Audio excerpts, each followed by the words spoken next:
Lecture में हमने edge computing के बारे में पढ़ा था और क्लाउड कंप्यूटिंग के बारे में पढ़ा था। आई होप आप दोनों के बीच में डिफरेंशिएट कर सकते हैं और दोनों को इजीली अंडरस्टैंड कर सकते हैं। देखिए, क्लाउड कंप्यूटिंग में आप अपने सामान को यानी अपनी जो आपके सॉफ्टवेयर है या इंफॉर्मेशन है उन्हें क्लाउड के ऊपर स्टोर करते हैं। मतलब एक ऐसा प्रोसेसर जो आपके पास नहीं है, आपसे बहुत दूर है, आप वहां पे चीजों को स्टोर करते हैं। वेयर एज एज कंप्यूटिंग में हम नियर कंप्यूटर यानी जहां पे डाटा जनरेट हो रहा है उसके आसपास उसे प्रोसेस करते हैं। उसके बाद हमने इंडिया की मेगा सर्विस के बारे में पढ़ा था, डिजिलॉकर सर्विसेज के बारे में पढ़ा था, फिर हमने पढ़ा था 3D प्रिंटिंग के बारे में। अब देखिए, 3D प्रिंटिंग आपकी एडिटिव प्रिंटिंग है, जहां पे आप जैसे नॉर्मल प्रिंटिंग करते हैं वो 2D में होती है, आप 3 डायमेंशनल ऑब्जेक्ट को एक स्क्रैच से बनाते हैं, दैट इज 3D प्रिंटिंग। उसके बाद हमने डार्क वेब और डार्क नेट के बारे में पढ़ा था और यहां पे हमने जाना था द अनियन रिंग के बारे में, जो आपके यूएसए ने डेवलप किया था अपनी कम्युनिकेशन स्किल्स को इंप्रूव करने के लिए जब वो किसी एजेंट से बात कर रहे होते हैं। उसके अलावा हमने सिल्क रूट के बारे में भी कल के लेक्चर में समझा था। अब आज के लेक्चर में हम क्या कुछ देखने वाले हैं, क्योंकि आज का लेक्चर भी बहुत ही इंपॉर्टेंट लेक्चर है। यहां पर मैं आपके साथ ऐसी कई टेक्नोलॉजीज के बारे में बात करूंगा जो आने वाले टाइम में आपके लिए इंपॉर्टेंट हो सकती है, आपके प्रीलिम्स और मेंस के लिए। जैसे यहां पे हम बात करेंगे साइबर फिजिकल सिस्टम के बारे में। उसके बाद इंडिया का एक मिशन है, national mission on interdisciplinary cyber physical system, इसके बारे में भी हम पढ़ेंगे। फिर हम सुपर कंप्यूटर्स के बारे में जानेंगे। फिर इंडिया का एक मिशन है नेशनल सुपर कंप्यूटिंग मिशन, हम इसके बारे में जानेंगे। फिर हम सीडैक के बारे में जानेंगे और इंडिया ने एक प्रोसेसर डेवलप किया है दैट इज शक्ति माइक्रो प्रोसेसर, हम उसके बारे में जानेंगे। इसके अलावा आज हम समझेंगे 3 important terms, artificial intelligence, machine learning, deep learning, इनके बीच में क्या डिफरेंस है और कैसे ये एक दूसरे से इंटरलिंक्ड है। इसके अलावा हम एक एआई प्रोजेक्ट के बारे में बात करेंगे दैट इज प्रोजेक्ट ब्रेनवेव। इसके अलावा आज के लेक्चर में हम बात करेंगे सोफिया के बारे में। देखिए, ये जितनी भी टेक्नोलॉजीज हैं बहुत रीसेंट टाइम की टेक्नोलॉजीज हैं और इनके ऊपर आपको क्वेश्चन पूछा जा सकता है प्री और मेंस में। तो इस वजह से इस लेक्चर पे आप स्पेशल फोकस रखना और आने वाले टाइम में ये टॉपिक आपके बहुत न्यूज में रहने वाले हैं, क्योंकि जैसे अगर बात की जाए एआई की तो फ्रीक्वेंटली इसके ऊपर आर्टिकल आएंगे ही आएंगे। उसके अलावा अगर सुपर कंप्यूटिंग की बात करें तो इसके ऊपर भी फ्रीक्वेंटली आर्टिकल आएंगे ही, और ऐसे ही आपको आर्टिकल मिल सकते हैं साइबर फिजिकल सिस्टम के बारे में भी। अब जब भी ऐसा कोई आर्टिकल आपको न्यूज में दिखे, चाहे एडिटोरियल में या नॉर्मल न्यूज में, तो आप फट से उसे इसी एरिया में मार्क करके लिख सकते हैं। इससे आपके नोट्स अप टू डेट रहेंगे और आने वाले समय में जब आप अपना मेंस लिख रहे होंगे तो उसमें भी आपको हेल्प मिलेगी। तो आइए शुरुआत करते हैं आज के लेक्चर की और जानते हैं कि क्या होता है साइबर फिजिकल सिस्टम। देखिए, जो आपके साइबर फिजिकल सिस्टम है बहुत सिंपल कॉन्सेप्ट है। आपने कभी रोबोट्स देखे हैं? जो आपके रोबोट्स हैं वो साइबर फिजिकल सिस्टम है। मतलब जहां पे आप कंप्यूटर मेगाट्रॉनिक्स को एक साथ यूज कर रहे हैं, मतलब कंप्यूटर्स की एल्गोरिदम और मैकेनिकल और इलेक्ट्रॉनिक्स को कंबाइन करके बनता है मेगाट्रॉनिक। आप उन दोनों को एक साथ मर्ज करके, मतलब 3 चीजें होगी आपकी, एक तो कंप्यूटर की एल्गोरिदम्स प्लस मैकेनिकल जो आपके जैसे रोबोट्स हो गए और प्लस उसमें इलेक्ट्रॉनिक जो चिप लगा देते हैं, इनको एक जगह जब मर्ज करके हम यूज करते हैं उसी को कह देते हैं हम साइबर फिजिकल सिस्टम। अगर आपको फिर भी समझ में ना आए तो मैं आपको एक सिंपल सी फॉर्मेशन में इसे समझाता हूं। देखिए, जब आप कंप्यूटर के जरिए रियल वर्ल्ड के साथ इंटरेक्ट करते हैं और परफॉर्म करते हैं एक स्पेशल टास्क को, तो that is known as cyber physical system. मतलब आपने आयरन मैन देखी, आयरन मैन के पास बहुत सारे रोबोट्स थे ना, तो उसका जो जार्विश है या शार्विश जो भी उसका नाम था, वो जो जार्विश था वो बेसिकली आपका क्या है, साइबर फिजिकल सिस्टम का पार्ट। मतलब जहां पे एक कंप्यूटर आपके रियल वर्ल्ड के साथ इंटरेक्ट कर रहा है, उससे डाटा इकट्ठा कर रहा है, और रोबोट्स इसके बेस्ट एग्जांपल है। अब ये टर्म जो है, ये फैंसी टर्म किसने और कब दी? एक पर्सन थी हेलन गिल, इन्होंने 2006 में इस टर्म को इजाद किया था, मतलब इसकी फर्स्ट टाइम कॉइन की थी ये टर्म। अब यहां पे हम देखते हैं कि आपका इंटीग्रेशन है एक तरह से कंप्यूटर का, नेटवर्क का और फिजिकल वर्ल्ड का। तो ये एक तरह से आपका क्या है, इंटीग्रेशन इन चीजों का। अब इसके अलावा यहां पे ये अलग कैसे आपके इंटरनेट ऑफ थिंग्स है। देखिए, इंटरनेट ऑफ थिंग्स को जब हम यूज करते हैं ना, तो उसमें आपको इंटरनेट की जरूरत होती है, बट ये जो साइबर फिजिकल सिस्टम है इसमें आपको इंटरनेट की जरूरत नहीं है। अब यहां पे आप बहुत सारी चीजों को इंक्लूड कर सकते हैं, जैसे सेंसर्स को, कंप्यूटिंग को, स्टोरेज को, आर्कुलेट और कम्युनिकेशन सभी को। अब ये न्यूज में क्यों रहा, क्यों हम इसके बारे में बात करें? तो गवर्नमेंट ऑफ इंडिया ने एक नेशनल मिशन स्टार्ट किया है, national mission on interdisciplinary cyber physical system, जिसे इंप्लीमेंट करेगा दोस्त अगले 5 सालों के लिए। अब ये दोस्त क्या है? आपका डिपार्टमेंट ऑफ साइंस। तो आई होप आपको अब ये चीज बिल्कुल क्रिस्टल क्लियर हो गई हो कि ये साइबर फिजिकल सिस्टम होते क्या हैं। देखिए, आपके लिए इतनी नॉलेज बहुत सफिशिएंट है, बट मैं आपको फिर भी एग्जांपल दे देता हूं। जैसे आपके जो स्मार्ट ग्रिड्स हैं या आपके जो स्मार्ट ट्रांसपोर्टेशन सिस्टम है, इन सभी में हम यूज करते हैं साइबर फिजिकल सिस्टम को, जहां पर हम सेंसर्स के थ्रू इंफॉर्मेशन गैदर करते हैं और उसी के अकॉर्डिंग हमारी जो मशीन है वो रिएक्ट करती हैं। अब इसके अलावा मैं आपको एक और चीज बता देता हूं कि ये जो आपकी सीपीसी है, यानी सीपीएस सॉरी, जो साइबर फिजिकल सिस्टम है, ये हम बहुत जगह यूज करते हैं। Artificial intelligence, internet of things, machine learning, deep learning, big data analysis, robotics, quantum computing और भी बहुत सारी जगह, जैसे डाटा साइंस हो गया या प्रेडिक्टिव एनालिसिस हो गया, इन सभी जगह पे हम यूज करते हैं साइबर फिजिकल सिस्टम को ही। तो कहीं ना कहीं इस साइबर फिजिकल सिस्टम का बहुत बड़ा इंपैक्ट होने वाला है आने वाले टाइम में। तो इसी वजह से गवर्नमेंट ने ये प्रोग्राम स्टार्ट किया है। आइए एक बार जान लेते हैं कि क्या बेनिफिट है आपके साइबर फिजिकल सिस्टम के। तो आप इतने सारे सेंसर्स वगैरह यूज कर रहे हैं, तो कहीं ना कहीं आप अपनी सिक्योरिटी को एनहांस कर सकते हैं। बॉर्डर एरिया में अगर आप इन्हें लगा देंगे तो आपकी जो बॉर्डर की सिक्योरिटी है वो और ज्यादा बेहतर हो सकती है। उसके अलावा डिजास्टर मैनेजमेंट में यूज कर सकते हैं, जैसे इन सेंसर्स को यूज कर सकते हैं, मशीन्स को यूज कर सकते हैं जिनमें एआई टेक्नोलॉजी हो, तो कहीं ना कहीं हम ज्यादा अच्छे से रिस्पॉन्स कर सकते हैं डिजास्टर को। इसके अलावा यहाँ पर हम इतने सारे सेंसर्स और एआई, इंटरनेट ऑफ थिंग्स को यूज कर रहे हैं, तो इसकी वजह से जो एनर्जी एफिशिएंसी है थर्मल पावर प्लांट की या जिस तरह से आपके स्मार्ट मीटर्स वर्क करते हैं वो कहीं ना कहीं इंप्रूव हो जाएगी। तो इसकी वजह से जो आपके एनर्जी सिस्टम है वो बेटर ऑपरेशनलाइज हो सकेंगे और उनकी एफिशिएंसी और ज्यादा इंक्रीज हो जाएगी। अब सेम आपके हेल्थ केयर में भी होगा। अब आप सेंसर्स यूज कर रहे हैं तो आप पेशेंट को बेटर मॉनिटर कर पाएंगे। इंटरनेट ऑफ थिंग्स के थ्रू आप बेटर उनको कोऑर्डिनेट कर पाएंगे। मान लीजिए एक डॉक्टर घर पे भी है और उसे पता लगता है कि कुछ पेशेंट के वाइटल्स डिक्रीज हो रहे हैं, तो कहीं ना कहीं वो आप अपने जैसे मैनुअल इंस्ट्रक्शन से या रोबोट्स के थ्रू आप उस पेशेंट को वहीं पर ऑपरेट या कोई ट्रीटमेंट देनी है आप वो दे सकते हैं।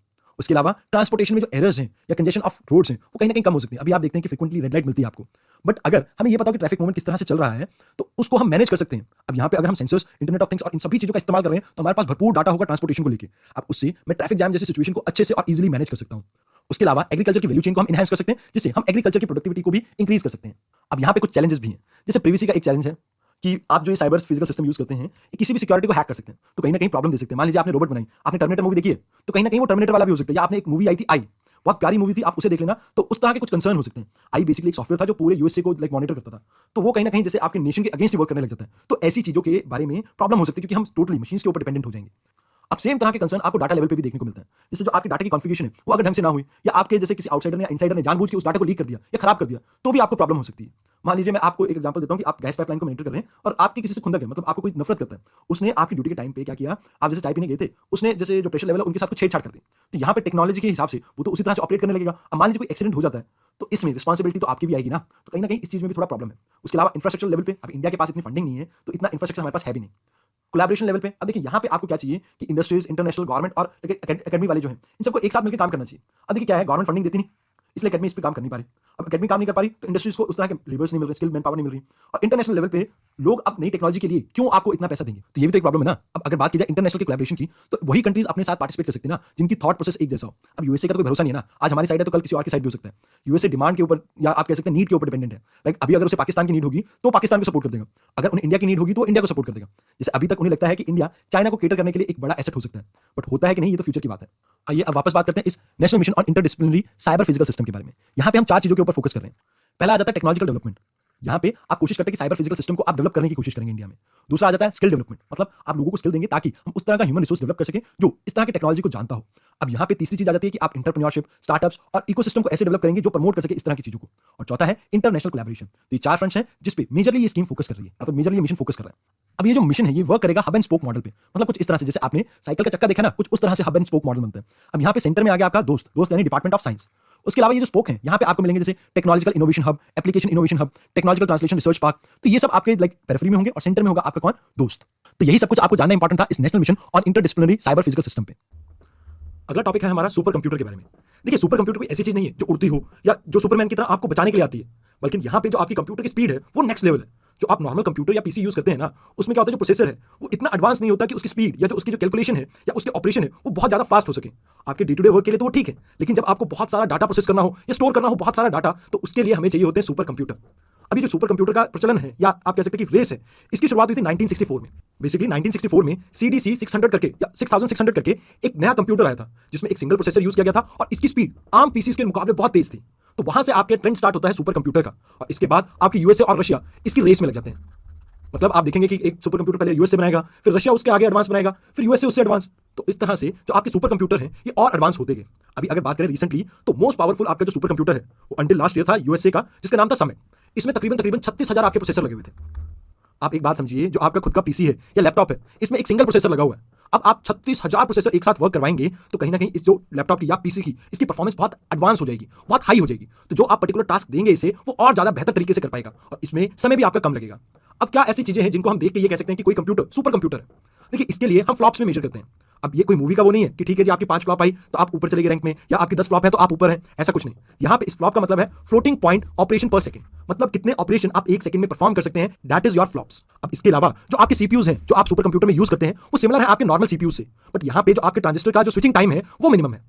देखिए मान लीजिए ये 3 ट्रांजिस्टर है। अब यहाँ पे पहले ट्रांजिस्टर पे आपने इंफॉर्मेशन स्टोर की और आप स्विच करेंगे दूसरे पे, फिर तीसरे पे, फिर चौथे पे, ऐसे करते करते आप ट्रांजिस्टर्स पे शिफ्ट करते रहते हैं और जब आपकी पहले से इंफॉर्मेशन इरेज होती है तो आप वापस पहले पे आ जाते हैं।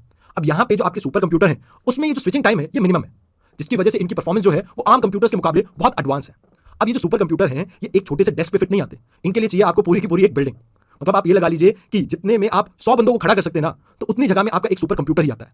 अब इससे फायदा क्या है? देखिए इन सुपर कंप्यूटर के बहुत सारे फायदे हैं। अगर बात कीजिए सिक्योरिटी की, तो कहीं ना कहीं जो आप इंफॉर्मेशन लेके आते हैं या आपका डाटा होता है उसको एनालाइज करके ये आपके देश की सिक्योरिटी को इनहैंस कर सकते हैं। ना सिर्फ साइबर सिक्योरिटी को, बल्कि आपके देश की फिजिकल सिक्योरिटी और फाइनेंशियल सिक्योरिटी को भी ये और ज्यादा इनहैंस कर सकते हैं।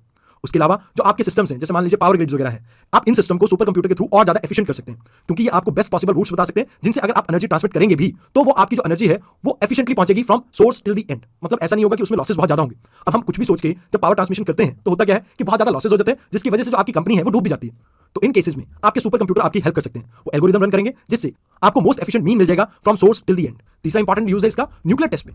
अब जो आप न्यूक्लियर टेस्ट से डाटा लेके आते हैं, मान लीजिए मैंने आपको बताया था कि 1998 में हमने प्रोजेक्ट शक्ति चलाया था, जहां पर हमने पोखरण में एक बार फिर से न्यूक्लियर टेस्ट किए थे। अब इसके बाद मैंने आपको बताया था कि हमें और टेस्ट कंडक्ट करने की जरूरत नहीं है, क्योंकि हम न्यूक्लियर टेस्ट को स्टिमुलेट कर सकते हैं बाय सुपर कंप्यूटर, जिससे अगर हम अब कोई भी बॉम्ब बनाते हैं तो उसकी एफिशिएंसी और एक्यूरेसी हमें यहीं से पता लग सकती है। तो कहीं ना कहीं हमारे न्यूक्लियर आर्सेनल को बढ़ाने के लिए भी हम सुपर कंप्यूटर का यूज कर सकते हैं। उसके अलावा जो आपकी फार्मा इंडस्ट्री है उसमें भी ये बहुत ज्यादा यूजफुल है। अब फार्मा इंडस्ट्री में कैसे? आप दवाइयां लेके आते हैं, मान लीजिए आपने कोई टेस्ट कंडक्ट किया, उससे आप कोई रिसर्च से दवाई बना रहे हैं। आप उन रिसर्च के डाटा को अगर आप सुपर कंप्यूटर में प्रोसेस करेंगे तो ये आपको वायबल सोल्यूशन बता सकता है कि इस दवाई का किस तरह का पॉजिटिव इफेक्ट रहेगा या नेगेटिव। तो कहीं ना कहीं ये सुपर कंप्यूटर हमारी फार्मा इंडस्ट्री के लिए भी बहुत कारगर है, क्योंकि नई नई मेडिसिन को खोजने में ये हमारी मदद कर सकते हैं। उसके अलावा ये जो सुपर कंप्यूटर है ये अदर रिसर्च में भी आपकी मदद कर सकते हैं। अब कैसे? देखिए, रिसर्च में आता क्या है? सिर्फ डाटा। अब इस डाटा को एक्सेस करने के लिए या प्रोसेस करने के लिए अगर आप नॉर्मल पीसीस को यूज करेंगे तो आपको कई साल लग जाएंगे रिजल्ट को फाइंड करने में। लेकिन अगर आप इन सुपर कंप्यूटर को यूज करेंगे तो इन जवाब को आप और भी जल्दी हासिल कर सकते हैं। लेकिन अब आपको याद होगा, मैंने आपको क्वांटम कंप्यूटर्स के बारे में बताया था, तो क्वांटम कंप्यूटर सुपर कंप्यूटर के भी फादर हैं, मतलब एक तरह से एक जनरेशन और भी आगे एडवांस। जो ये सुपर कंप्यूटर 10-10 हजार साल में काम करते हैं वो आपके क्वांटम कंप्यूटर महज कुछ सेकंड में कर सकते हैं। और जो काम आपके ट्रेडिशनल कंप्यूटर जो आप और मैं यूज कर रहे हैं वो 10-10, 20-20 हजार सालों में कर सकते हैं, वो सुपर कंप्यूटर विद इन कुछ सेकंड कर सकते हैं। तो अगर आपको इन एक लाइन में अरेंज करना हो तो आपके ट्रेडिशनल कंप्यूटर सबसे पहले आएंगे, फिर आपके सुपर कंप्यूटर्स और फिर लास्ट में आपके क्वांटम कंप्यूटर्स। उसके अलावा जैसे आप कई बार देखते हैं कि कुछ इनक्रिप्टेड मैसेज वगैरह आते हैं या कुछ ऐसे कोड्स होते हैं जो टेररिस्ट वगैरह या कोई ऑर्गेनाइजेशन यूज कर रही है अपने प्रोपेगेंडा को फैलाने के लिए, तो उन मैसेजेस को कहीं ना कहीं डिक्रिप्ट करने के लिए या क्रैक करने के लिए आप यूज कर सकते हैं सुपर कंप्यूटर का। उसके अलावा आप वेदर फोरकास्टिंग में भी सुपर कंप्यूटर का यूज करते हैं और डाटा माइनिंग में भी आप सुपर कंप्यूटर्स का ही यूज करते हैं। और वेदर फोरकास्टिंग में कैसे? देखिए, आप एक मॉडल डिजाइन करते हैं जिसके बेसिस पे आप वेदर पैटर्न को प्रेडिक्ट करते हैं। उसके अलावा जो आपकी सैटेलाइट से वेरियस डाटा आते हैं जैसे विंड से रिलेटेड या और कोई, आप इन डाटा को जब प्रोसेस करेंगे बेसिकली आप बेटर वे में प्रेडिक्ट कर पाएंगे अपने वेदर सिस्टम को। उसके अलावा जो आपकी डाटा माइनिंग है, आप बिग डाटा लेके आते हैं और इस बिग डाटा को प्रोसेस करते हैं, उससे यूजफुल इंफॉर्मेशन निकालते हैं। तो उसके लिए हम यूज करते हैं क्या? डाटा माइनिंग के प्रोसेस को। और यहाँ पे हम यूज करेंगे किसका? सुपर कंप्यूटर का। अब बात की जाए इंडिया की, तो हम इतना अच्छा तो परफॉर्म नहीं कर रहे हैं सुपर कंप्यूटर की रेस में, बट हाँ, हम फिर भी कुछ ना कुछ कर रहे हैं। अगर बात की जाए, यहाँ पे आपका एक डिपार्टमेंट है, department of science and technology. ये डिपार्टमेंट ऑफ इलेक्ट्रॉनिक्स के साथ मिलकर इंप्लीमेंट कर रहे हैं नेशनल सुपर कंप्यूटिंग मिशन को। ये मिशन लगभग 7 साल चलेगा और यहाँ पे 2 आपके इंस्टीट्यूट हैं, एक तो सीडैक है और दूसरा इंस्टीट्यूट है आपका इंडियन इंस्टीट्यूट ऑफ साइंस जो कि बेंगलुरु में लोकेटेड है। ये दोनों मिलकर आपके सुपर कंप्यूटिंग मिशन में मदद कर रहे हैं डिपार्टमेंट ऑफ साइंस की और डिपार्टमेंट ऑफ इलेक्ट्रॉनिक्स की। अब इस मिशन में हम सिर्फ सुपर कंप्यूटर नहीं बना रहे, हम यहाँ पे ह्यूमन रिसोर्स को भी डेवलप कर रहे हैं। मतलब यहाँ पे आप कुछ ऐसे प्रोफेशनल्स को डिजाइन कर रहे हैं, मतलब आप ट्रेनिंग दे रहे हैं जो अवेयर हो हाई परफॉर्मेंस कंप्यूटिंग से। अब इसके लिए हम एक सुपर कंप्यूटर को यूज कर रहे हैं इनको ट्रेन करने के लिए, इसका नाम है परम सेवक।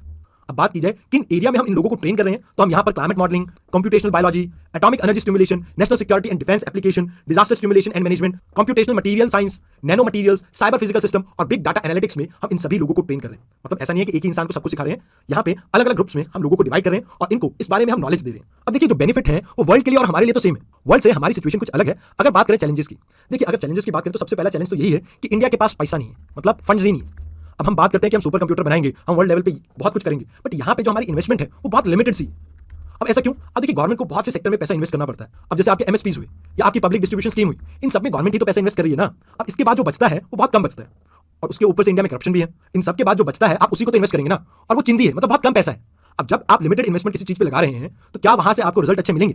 ऑल्दो हम ठीक ठाक परफॉर्म कर रहे हैं, बट स्टिल जो हमारी इन्वेस्टमेंट है वो चाइना की लेवल की नहीं है। आप कई बार सुनते हैं कि हम चाइना को टक्कर देंगे या हम एक सुपर पावर बनेंगे, लेकिन जब हम इन चीजों में इन्वेस्टमेंट ही बहुत कम कर रहे हैं तो क्या हम सुपर पावर बन पाएंगे? देखिए, अगर चाइना की टेक्नोलॉजी की बात करें ना, तो चाइना की टेक्नोलॉजी हमसे वे एडवांस है।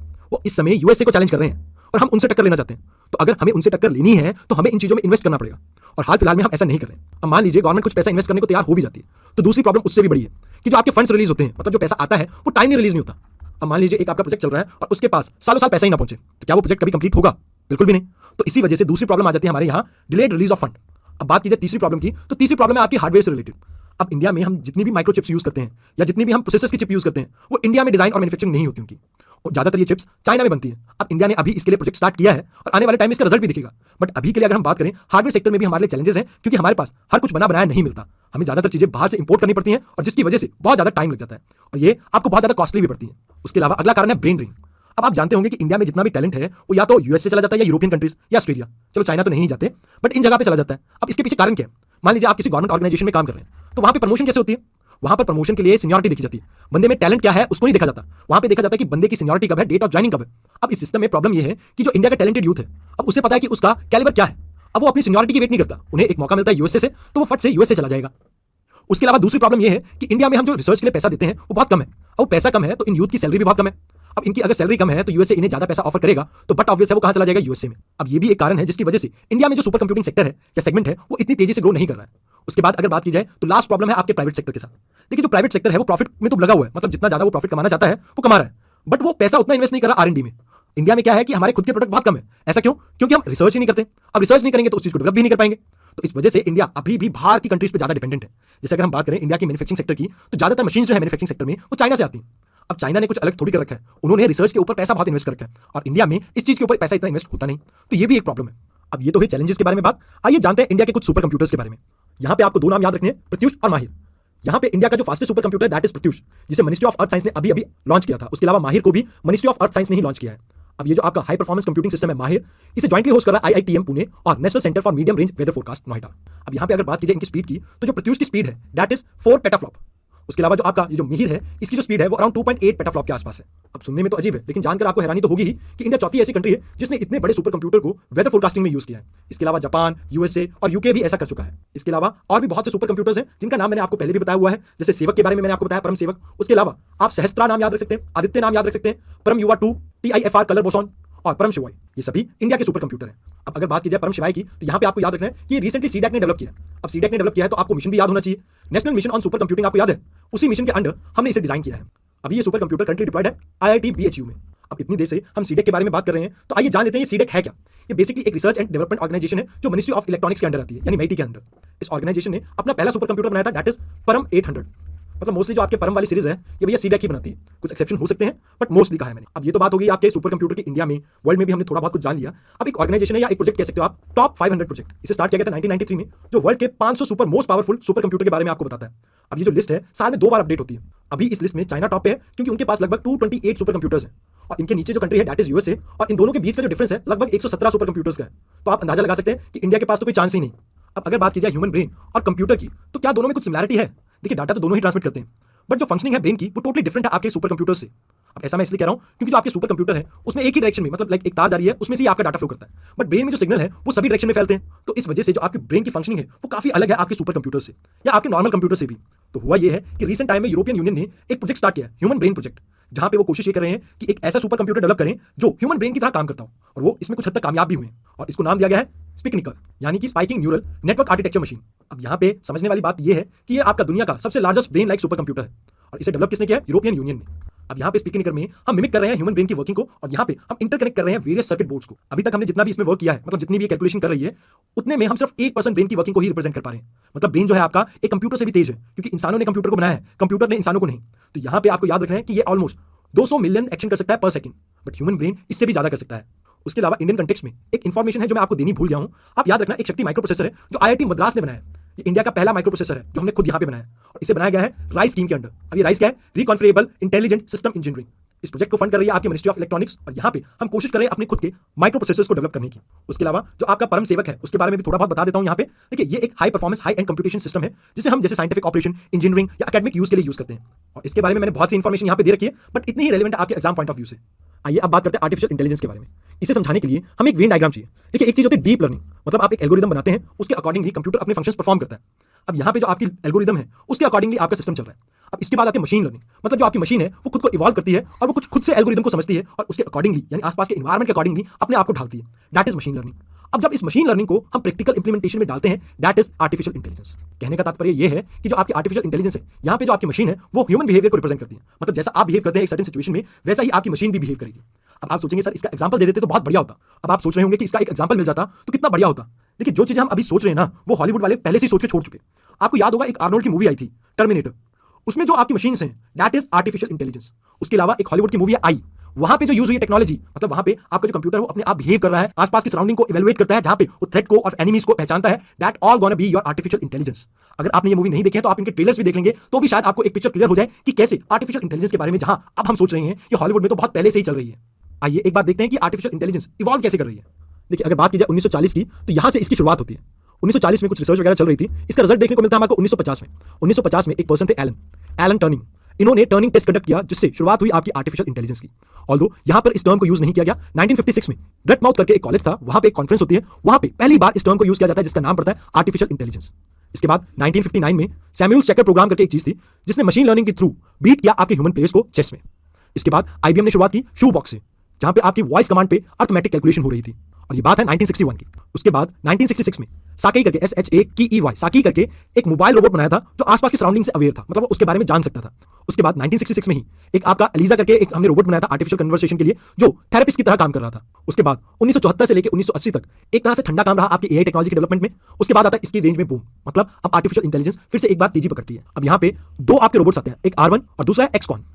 ये दोनों ही आपकी सेल्स टीम की हेल्प करते हैं ताकि वो गलत प्रोडक्ट को ना उठाएं। अब कहीं ना कहीं ये एक रेवोल्यूशनरी काम था, क्योंकि अब आपकी मशीन प्रोडक्ट को जानने पहचानने लगी थी। अब इसके बाद 1977 में एक मेजर ब्रेक थ्रू आता है जब IBM डीप ब्लू लेके आता है और इसने वर्ल्ड चेस चैंपियनशिप में लोगों को हराया था। उसके बाद और भी बहुत सी चीजें हुई, लेकिन आपको इनमें से एक चीज याद रखनी है। अब मोस्ट रीसेंट टाइम की बात की जाए तो यहाँ पे आपको याद रखना है कि गूगल ने ऑटो ML करके एक चीज बनाई। यहाँ पे क्या हो रहा है, आप आर्टिफिशियल इंटेलिजेंस से और ज्यादा आर्टिफिशियल इंटेलिजेंस को जनरेट कर रहे हैं। तो कहीं ना कहीं ये एक टाइमलाइन है जहां पर होंडा के एसिमो भी आया था बीच में, एक पर्सनल रोबोट करके, IBM का वॉटसन आया था। उसके अलावा बहुत सारे वर्चुअल एजेंट्स भी इंट्रोड्यूस किए गए थे, जैसे आपको सीरी पता होगा या ओके गूगल पता होगा या एलेक्सा पता होगा। तो ये सभी क्या है, आर्टिफिशियल इंटेलिजेंस के ही कंपोनेंट है और ये इस टाइमलाइन में मेंशन है। बट आपको इनमें से थोड़े बहुत के एग्जांपल याद रखने हैं। जब भी आपको AI के ऊपर क्वेश्चन आए तो इनमें से कुछ को आप मेंशन करके एक टाइमलाइन बना सकते हैं, जिससे एग्जामिनर को ये क्लियर हो जाए कि आपको AI के बारे में लगभग सब कुछ पता है। ऑल्दो चाहे हमें पता लिमिटेड ही हो, हमें ये शो करना है कि हमें सब कुछ पता है। अब यहाँ पर बैरी स्मिथ की एक बहुत अच्छा कोट है जिसे आप यूज कर सकते हैं, या यूपीएससी आपको यूज करके एक क्वेश्चन तो दे ही देगा कभी ना कभी। Data is to AI what food is to human. मतलब जो ह्यूमन के लिए खाने की वैल्यू है ना, AI के लिए सेम वैल्यू है आपके डाटा की, क्योंकि वो आपके डाटा से ही सब कुछ सीखता है। अब यहाँ पे मैंने आपके दो टर्म्स यूज किए हैं, एक है AI विंटर, एक है AI स्प्रिंग। मतलब विंटर वो टाइम है जब आपकी ज्यादा डेवलपमेंट नहीं चल रही है AI टेक्नोलॉजी में, और स्प्रिंग वो टाइम है जब आपके AI टेक्नोलॉजी में बूम आता है। अब इनके बीच में क्या होता है, देखिए इनके बीच में क्या होता है, यहाँ पे आपकी कंप्यूटिंग पावर इंक्रीज हो जाती है। मतलब एक तरह से आपको एक्सेस है अनलिमिटेड कंप्यूटिंग पावर का। उसके अलावा जो आपकी डाटा स्टोरिंग की कॉस्ट है वो कहीं ना कहीं डिक्रीज हो जाती है। अब जैसा कि मैंने आपको थोड़ी देर पहले समझाया था, अब अगर डाटा की कॉस्ट स्टोरिंग की कम हो रही है तो आपके पास बहुत ज्यादा डाटा है। अब डाटा अगर आपका इंक्रीज हो रहा है तो बट ऑब्वियस है आपकी AI टेक्नोलॉजी भी इंप्रूव होगी। अब जैसा कि आप जानते हैं कि आने वाले समय में डिजिटलाइजेशन और ज्यादा बढ़ने वाली है। अब अगर डिजिटलाइजेशन बढ़ेगी तो आपका डाटा भी बढ़ेगा। अब अंदाजा ये लगाया जा रहा है कि जितना डाटा 2016 में था उससे 10 गुना आपका डाटा इंक्रीज हो जाएगा 2025 में। अब ये डायग्राम तो आपको याद ही होगा, अभी मैंने आपको इसके बारे में बताया था। अब देखिए यहाँ पे आपकी डीप लर्निंग, ये डीप लर्निंग क्या है, देखिए आपके जो ह्यूमन ब्रेन का स्ट्रक्चर है या फंक्शनिंग है उससे इंस्पायर्ड है। मतलब जो आपके इंटरकनेक्टेड न्यूरॉन्स हैं उनसे इंस्पायर्ड है। ये एक ऐसी टेक्निक है जिसके थ्रू हम मशीन लर्निंग को अप्लाई करते हैं। अब मशीन लर्निंग क्या है फिर, देखिए मशीन लर्निंग कुछ नहीं है, यहाँ पे आपका डाटा है, इस डाटा को ये प्रोसेस करेगा और ये आपके बारे में जान जाएगा। फॉर एग्जाम्पल जैसे मैं आपके सामने बैठा हूँ और मैं एक मान लीजिए मशीन हूँ, तो यहाँ पे मैं आपके डाटा को एनालाइज करके आपकी थिंकिंग, आपकी सोच, आपके आंसर्स सब कुछ प्रेडिक्ट कर सकता हूँ वक्त से पहले। मतलब जो आप कहने वाले हैं किसी क्वेश्चन के लिए आंसर के लिए, मैं आपके डाटा से उस चीज को भी प्रेडिक्ट कर सकता हूँ। कहने का मतलब यहाँ पे ये है कि यहाँ पे मशीन आपकी लर्न कर रही है सिर्फ डाटा से। यहाँ पे कोई एल्गोरिदम नहीं प्रोसेस हो रही कि कोई एल्गोरिदम चलाई और वैसे ही आपका कंप्यूटर बिहेव करेगा, वो बहुत पुरानी बात हो चुकी है। अब डाटा इतना है कि उस डाटा से मशीन खुद ब खुद सीख रही है और इसी से जनरेट होती है आपकी आर्टिफिशियल इंटेलिजेंस, जहाँ पे वो एग्जैक्टली ह्यूमन की तरह ही बिहेव करने लग जाती है। अब आपने सोफिया के बारे में सुना होगा, अगर नहीं सुना तो आप गूगल पे सर्च कर लेना। ये एक आपका आर्टिफिशियल इंटेलिजेंस सिस्टम है जो अभी रिसेंट टाइम में न्यूज में इसलिए था क्योंकि इसने कहा कि इसे भी बेबी चाहिए। ये सोफिया कुछ इस तरह की दिखती है, इसने यूएन में भी स्पीच दी हुई है। अब अगर आपको अभी भी आर्टिफिशियल इंटेलिजेंस समझ नहीं आई है तो मैं आपको इसको एक एग्जांपल के थ्रू समझाता हूँ। मान लीजिए एक मशीन है, इस मशीन के पास सबसे पहला काम होगा सेंस करने का। अब ये सेंस दो तरह से कर सकती है, या तो ये आपको विजन यानी आपको देखेगी या आपकी ऑडियो को प्रोसेस करेगी। अब आप सोच रहे होंगे कि ऐसा कैसे होगा। मान लीजिए जो आपका कंप्यूटर है या आपका फोन है उस पर आपने फेस लॉक लगा रखा है, तो वो आपके फेस को रिकॉग्नाइज कैसे करता है, मतलब कैमरा कहीं ना कहीं आपके जो फिजिकल फीचर है फेस के उसको रिकॉग्नाइज करता है ना। या आप थंबप्रिंट देते हैं कभी भी, जैसे आधार के लिए दिया हो या आप अपने फोन को लॉक करने के लिए देते हैं, तो वहां पे भी तो ये इन्हीं चीजों को, इन्हीं सेंसेस को ऑपरेट कर रही है ना आपके कंप्यूटर्स। इसके बाद इन चीजों को ये कॉम्प्रीहेंड करेगा, मतलब एक तरह से समझने की कोशिश करेगा और उसके अकॉर्डिंग ये फिर एक्ट करता है। मतलब एक तरह से सेंस, फिर कॉम्प्रीहेंड और फिर एक्ट, ये तीन स्टेजेस हैं आपके आर्टिफिशियल इंटेलिजेंस की। पहली स्टेज में आपका डाटा एक फ्यूल की तरह काम करता है, फिर कंप्यूटर अपनी खुद की प्रोसेसिंग यानी अपने खुद के दिमाग को यूज करता है और डाटा को प्रोसेस करता है और उसे कॉम्प्रीहेंड करता है कि आप किसी सिचुएशन में किस तरह से रिएक्ट करेंगे, और फिर उस सिचुएशन में ये एक्ट करता है। अब इसके लिए भी मैं आपको एग्जांपल दे सकता हूं। आपको चिट्टी याद है? अगर आपने रोबोट मूवी देखी हो रजनीकांत की, तो उसमें पहली मूवी में एक विलन था चिट्टी, तो वहां पे वो जो कंप्यूटर था उसमें सेंस भी थी ना, मतलब उसे प्यार हुआ, मोहब्बत हुई ऐश्वर्या राय से, तो वहां पे जो उसको प्यार मोहब्बत हुआ दैट इज आर्टिफिशियल इंटेलिजेंस। मतलब आप ये सोच सकते हैं कि एक कंप्यूटर आपके साथ डुएट गा रहा है, मतलब उसको भी आपसे प्यार है और आपकी बाहों में बाहें डाल के चल रहा है, that is what artificial intelligence is. अब बात करते हैं इसके यूजेस की, तो आपके हेल्थ केयर सेक्टर में इसके बहुत सारे यूजेस हैं, चाहे वो अर्ली डिटेक्शन हो या क्वालिटी ऑफ हेल्थ केयर को इंप्रूव करने की बात हो या अफोर्डेबल मेडिसिन या अफोर्डेबल ट्रीटमेंट की बात की जाए, वहां पे भी आपकी आर्टिफिशियल इंटेलिजेंस हेल्प कर सकती है। उसके अलावा ट्रेनिंग और रिसर्च वर्क में भी आपकी आर्टिफिशियल इंटेलिजेंस बहुत मदद कर सकती है। अब ऐसा मैं कैसे कह रहा हूं, मान लीजिए अगर हम बात करें ह्यूमन टच की, तो ह्यूमन टच क्या है, जब डॉक्टर आपके पास आके बैठे और आपसे 2 घड़ी प्यार से बात कर ले, तो ऐसी अगर सेंसेस मशीन में भी डेवलप हो गई तो कहीं ना कहीं जो आप ये कहते हैं कि इंडिया में डॉक्टर्स की कमी है या वर्ल्ड में डॉक्टर्स की कमी है, तो आप उस चीज को दूर कर सकते हैं। मान लीजिए एक वॉर प्रोन कंट्री है, मतलब ऐसा एक एरिया है जैसे अफगानिस्तान, यहाँ पे आप डॉक्टर्स को नहीं भेजना चाहते, आप नहीं चाहते कि इंसानों की जान को कोई खतरा हो, तो वहां पे आप इस तरह के रोबोट्स को यूज कर सकते हैं। उसके अलावा इसे आप यूज कर सकते हैं एग्रीकल्चर में भी। इससे ना केवल आपके किसानों की एग्रीकल्चर की इनकम इंक्रीज होगी, बल्कि आपके फार्म की प्रोडक्टिविटी भी इंक्रीज होगी। यहाँ पे आपके फार्म्स की वेस्टेज रिड्यूस होगी और आप बेटर वे में प्रेडिक्ट कर पाएंगे वेदर को। इसके अलावा आप मॉनिटर कर पाएंगे सॉइल की हेल्थ को और प्रिसीजन फार्मिंग को आप फॉलो कर पाएंगे। इसके अलावा अगर बात की जाए एजुकेशन की, तो आप सोचिए मेरी जगह अगर कोई कंप्यूटर पढ़ा रहा होता, तो मैंने तो आपको चिट्ठी वगैरह के एग्जांपल दिए हैं, वो शायद कुछ अलग से देता और आपकी क्वालिटी ऑफ एजुकेशन और ज्यादा इंप्रूव हो सकती थी। उसके अलावा जो आपकी स्मार्ट सिटीज है या इंफ्रास्ट्रक्चर है, उनमें भी आपकी हेल्प कर सकते हैं ये आर्टिफिशियल इंटेलिजेंस। अब कैसे, मान लीजिए आप लाइट पॉइंट पे खड़े और दूसरी वाली लाइट पॉइंट पे कोई भी नहीं है, मतलब यहाँ पे आपकी जो लाइट है वो बिल्कुल खाली है और यहाँ पे आप खड़े और यहाँ पे ट्रैफिक जाम लगा है 1 किलोमीटर तक। अब यहाँ पे जो लाइट है वो तो अपने अकॉर्डिंग चलेगी, बट अगर आप आर्टिफिशियल इंटेलिजेंस का यूज करेंगे यहाँ पे इन लाइटों में, तो कहीं ना कहीं वो इस चीज को सेंस कर सकता है और ऑटोमेटिकली ट्रैफिक को मैनेज कर सकता है। तो यहाँ पे आपको ह्यूमन को खड़ाने की जरूरत नहीं है। और अक्सर आप खबरों में सुनते हैं कि पुलिस वाले को कोई बोनट पे बिठा के ले गया, तो ऐसी घटनाएं भी कम हो जाएंगी। उसके अलावा जो आपका साइबर अटैक है उसको भी कहीं ना कहीं रोकने में मदद मिल सकती है, क्योंकि आर्टिफिशियल इंटेलिजेंस से आपका कंप्यूटर ऑटोमेटिकली उसको रिस्पॉन्ड कर सकता है। उसके अलावा जैसे भीड़ भाड़ वाले इलाके हैं जैसे मेट्रोज वगैरह, वहां पे अगर कोई किसी तरह का थ्रेट है तो हम उसको भी जान सकते हैं आर्टिफिशियल इंटेलिजेंस से। उसके अलावा जो आपकी पब्लिक एरिया की सिक्योरिटी है उसको भी इनहेंस कर सकते हैं आर्टिफिशियल इंटेलिजेंस से। अब ऐसा कैसे, मान लीजिए अगर कोई टेररिस्ट है वो कहीं बम प्लांट कर रहा है और वहां पे कैमरास यूज हो रहे हैं और वो आर्टिफिशियल इंटेलिजेंस से लेस है। अब होगा क्या, जब भी अगर कोई ऐसी हरकत करता है तो उसका जो ब्लड प्रेशर है या उसका जो फेशियल एक्सप्रेशन है वो थोड़े डिफरेंट होते हैं नॉर्मल पर्सन से, तो कहीं ना कहीं ऐसे केसेस को डिटेक्ट करने में आर्टिफिशियल इंटेलिजेंस आपकी मदद कर सकती है। उसके अलावा आपकी सिटी की मोबिलिटी को भी बहुत ज्यादा इंप्रूव कर सकती है। जैसे ट्रैफिक का तो मैंने आपको एग्जांपल दिया। अब यहाँ पे अगर मान लीजिए कोई एक्सीडेंट वगैरह हुआ है और आसपास कोई कैमरा है तो ऑटोमेटिकली वो फीडबैक भेज सकता है किसको, आपके इमरजेंसी नंबर्स को। तो ट्रैफिक में जो एक्सीडेंट के कारण डेथ हो जाती है हम उनको भी रिड्यूस कर सकते हैं। उसके अलावा जो आपकी बड़ी बड़ी सिटीज हैं उनमें सबसे बड़ी प्रॉब्लम होती है पार्किंग की। अभी जो आपकी पार्किंग का इशू है इसको भी रिजॉल्व करने में आर्टिफिशियल इंटेलिजेंस हेल्प कर सकती है। उसके अलावा जो आपकी एआई टेक्नोलॉजी है इसका बहुत सारा इंपैक्ट है आपकी इंडस्ट्रीज और इकोनॉमी पे भी। अब कैसे, देखिए आप पैसा इन्वेस्ट करते हैं और लेबर चाहिए होती है आपको इंडस्ट्री को रन करने के लिए।